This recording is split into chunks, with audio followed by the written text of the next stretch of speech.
welcome to Catch All Media. My name is Andrew, and today we're doing something a little bit different. Something that I've been wanting to do, which is make a video sharing with you guys what I've watched this month.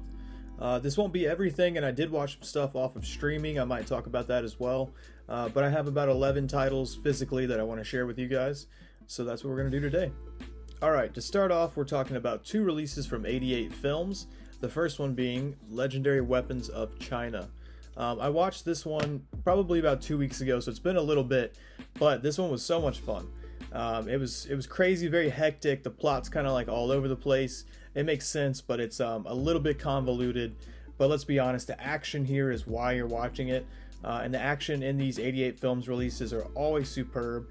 This one especially had some really great sequences and choreography, and the character work in this was very fun. So overall, a really great release from 88, and I really enjoyed Legendary Weapons of China. The next one is one that you guys have probably seen. It's been out for quite a while, but I just got around to watching Come Drink With Me. Out of the two, this was probably my favorite. I thought that the character work in this one was really well done, and the story was great. The jade-faced tiger and golden swallow, the two kind of like forces going back and forth, and then you have the drunken cat and his brother as well. So I thought that whole story kind of interweaving throughout the movie was great. The kids with the drunken cat singing were fantastic. So I really enjoyed that, and King Hu is something that I want to focus on a little bit coming up on the channel. So we're going to be looking at Come Drink With Me and then his In trilogy, which will be coming up soon, so stay tuned for that. But I really enjoyed Come Drink With Me, and I can't wait to check out the rest of King Hu's films. Next up is a documentary from the Criterion channel. And the collection. I'm sure it's on the channel as well, but the Criterion collection. And the spine is numbered 895. It is David Lynch's The Art Life. So I watched that last night and partly yesterday and last night. And I really enjoyed it. It was very funky, very weird, very much David Lynch, which I believe he had a big hand in some of the producing in this. So you can see that throughout the documentary. I mean, it's about him. So would you really expect it to be stylized and put together any other way? I don't think so. It was really entertaining though. You get some stories from him, and he's not a very open guy, so he doesn't share a lot of these things usually. But you do get more of a close-up look at his history, his past, some of the things that maybe influence his movies and his art in general, his painting. You get a lot about his painting, which I was very unfamiliar with. So for me, it was really entertaining, and I'm sure that you guys would find it entertaining as well. So I recommend picking that one up, and that was The Art Life from David Lynch. Alright, and next we're going to talk about Fritz Lang's M. This was a fantastic movie. I was going to make a separate review for this, but I really, I was kind of intimidated by it, to be honest. It was so much to chew that I didn't think I would be able to articulate my thoughts exactly how I wanted to, so I wanted to just put it in with the Watchdog. But M was really, really well done. I would say overall the first 30 minutes are kind of slow, but right after that, the whole rest of the movie just flows right through.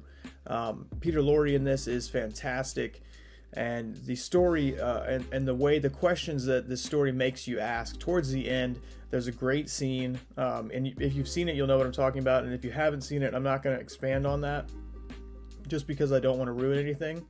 But there's a fantastic scene towards the end, and really that whole last hour is just superb. That really makes you ask a lot of questions to yourself and about society and some of the issues that are brought up in this movie. Very dark film, especially for a 30s movie. But the more and more that I watch of older movies, the more you see that they were not nearly as tame as we maybe would like to think that they were. But I really enjoyed M, and I highly recommend it if you have not seen it. Alright, the rest of these releases are all from Criterion. So the next one coming up is going to be spine number 555, and that is The Sweet Smell of Success.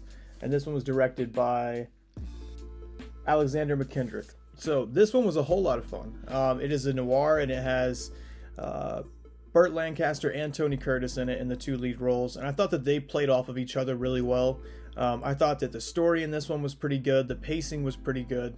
Better than pretty good. It was a really solid movie, honestly. I really enjoyed it, especially for a 50s movie, and this was my first introduction to Tony Curtis, which I know might blow some people's minds, but this is the first thing that I've seen with him in it, knowing it was him, and I really enjoyed that, so it's led me to to seek out some more Tony Curtis, which I'm sure you guys will see some stuff coming up that has to do with him. So that was Sweet Smell of Success. And the next one up is spine number 57, and that is Charade with Cary Grant and Audrey Hepburn. This was so much fun. I really enjoyed this. Seeing Cary Grant in his older years, I think this is the first movie I've seen with him that he was, you know, getting up there in age, 50s, 60s possibly, but still just as suave as ever. I mean, Cary Grant's always great, and seeing him and Audrey Hepburn play off of each other in this kind of murder mystery genre film is really, really fantastic. And I thought that the pacing throughout the movie and the tone in the movie was pretty spot on at all points. So that's one that I highly recommend as well, and that is Charade.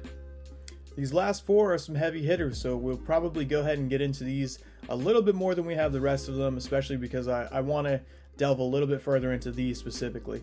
This is an Italian film coming from Elio Petri, and we follow a police commander or chief, I can't remember specifically, but he's a higher up in the police department in his town in Italy, and the movie opens with him committing a murder, which is not a spoiler because it opens the movie.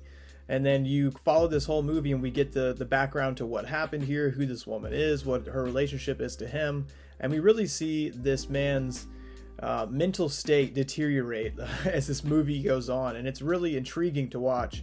And I thought that he gave some very impassioned speeches, and his performance was really well done in this movie. I thoroughly enjoyed it, and it is very it's perplexing, I would say, in the way that it tells its story, and some of the things that happen in the movie, and the way you makes you kind of question things. So I highly recommend that one, and that one was spine number 682. So that was Investigation of a Citizen Above Suspicion.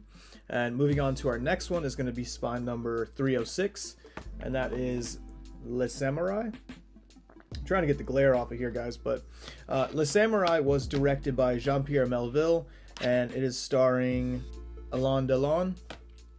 So I don't I feel like I just butchered that name. I don't know if it's supposed to rhyme that hard, but anyway, this movie is really, really good. I love the way that it was shot, and I think that the way it was composed, as far as, you know, the dialogue and some of the shot composition as well, was fantastic. You see that this movie really had a heavy influence on Ghost Dog, as well as, I believe, The Killer, which was directed by John Woo, of course, starring Chow Yun-fat. We've talked about that. But this was fantastic as well. I thought that the story here with our main character and the way that it plays out, and you know, some of the imagery as well, it's just overall it was a great package.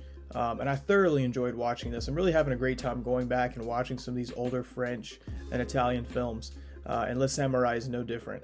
So I definitely recommend checking that one out. And let's get on to the last two. These last two movies are both first watches from their respective directors, and one of them, which is going to be the first one we talk about, is spine number 139, and it is Wild Strawberries from Ingmar Bergman. I had never seen a Bergman film. This was my first one, and I really enjoyed it. I don't know if this is indicative of his whole filmography or not. I haven't done a whole lot of research into this movie specifically, other than watching the movie and some of the features, or Bergman himself. But I really enjoyed it. This is about a professor who is coming near the end of his life. Oh, I think I'm going to keep that in. All right, this is detailing a professor who's nearing the end of his life, and he is going on this road trip to accept an honorary degree from his university. So he... Oh. This is, I think, still leaving this one in. So, along this journey, he picks up some younger kids, as well as his daughter-in-law goes on this trip with him. And we see that maybe he isn't as fulfilled with what he did with his life as maybe he thought he was. He's starting to realize that maybe he did some things differently, and maybe he should have done them another way. So we go through this journey with him, and I thought that it was... the way that it was put together, and the way that they had flashbacks throughout, and some of these dreamlike sequences were done really well, and really kind of surprised me, because I wasn't expecting that. I don't know what I was expecting from a Bergman film, but I don't think it was that, and it really pleased me. I really enjoyed it. So Wild Strawberries is definitely a recommendation, and that was spine number 139. The next one is Oh, the next and the last one is spy number 5, and it is Francois Truffaut's The 400 Blows. So for the 400 Blows, I already have a full-length video. I think it's only about 7 or 8 minutes long, detailing my full extended thoughts on this one. So I'll just give a brief recap of that here. And I really enjoyed this movie. I thought that the composition with the shots, the cinematography was great. The pacing and the story all the way throughout had me hooked. Even with some of the more dull moments in the story, I was never bored. I was never lost, nothing. He had me hooked the whole time. And for me, in my taste, for me to feel that way in a movie like this is a little bit surprising, just because it's not a lot of the movies that I usually watch. You know, I watch a lot of kung fu, a lot of foreign art cinema, which this falls under, but more Japanese, Hong Kong, things like that. So I really enjoyed this one, and I was surprised at how much I did enjoy it. So it's just another notch in the French movie. Fuck, man, Jesus. So for the 400 Blows, I already have a full-length video. I think it's only about 7 or 8 minutes long, detailing my full extended thoughts on this one. So I'll just give a brief recap of that here. And I really enjoyed this movie. I thought that the composition with the shots, the cinematography was great. The pacing and the story all the way throughout had me hooked. Even with some of the more dull moments in the story, I was never bored. I was never lost, nothing. He had me hooked the whole time. And for me, in my taste, for me to feel that way in a movie like this is a little bit surprising, just because it's not a lot of the movies that I usually watch. You know, I watch a lot of kung fu, a lot of foreign art cinema, which this falls under, but more Japanese, Hong Kong, things like that. So I really enjoyed this one, and I was surprised at how much I did enjoy it. Of course, it was a pleasant surprise, but still surprising to me nonetheless, just because it's different than the normal movies that I watch. I watch a lot of noir, I watch a lot of well, maybe not a lot of noir, but I watch a decent amount of noir, a lot of kung fu cinema, a lot of Asian cinema. So this one kind of caught me by surprise. But from this month, watching 2 different French films that I really enjoyed, as well as last month watching Breathless from Jean-Luc Godard, I really am going to keep checking out French and Italian cinema in the future. So that wraps up the whole watch list. As far as physical releases go, I did watch Bringing Up Baby as well, with Cary Grant and Katharine Hepburn, which I really enjoyed. That one caught me by surprise too. I didn't know anything about the movie. I knew there was something about a leopard just from seeing the Criterion cover, but I watched it on HBO Max last week throughout working the other day, so it was a lot of fun, really enjoyable, very goofy, very funny, and the chemistry between Cary Grant and Katharine Hepburn was just fantastic. So that was the other one that I streamed this month. I hope you guys enjoyed checking this out. I really enjoyed watching these movies and sharing my thoughts and some of what I'm watching with you guys. Please tell me what you've been watching, because I'd love to know. There's always so many movies to watch. There's not enough time, but I still love to hear the recommendations from anyone that would like to share them, because there's always more things that I'm adding to my watch list. So thank you for checking this one out, and until I see you guys next time, be safe, be well, and keep watching fantastic movies.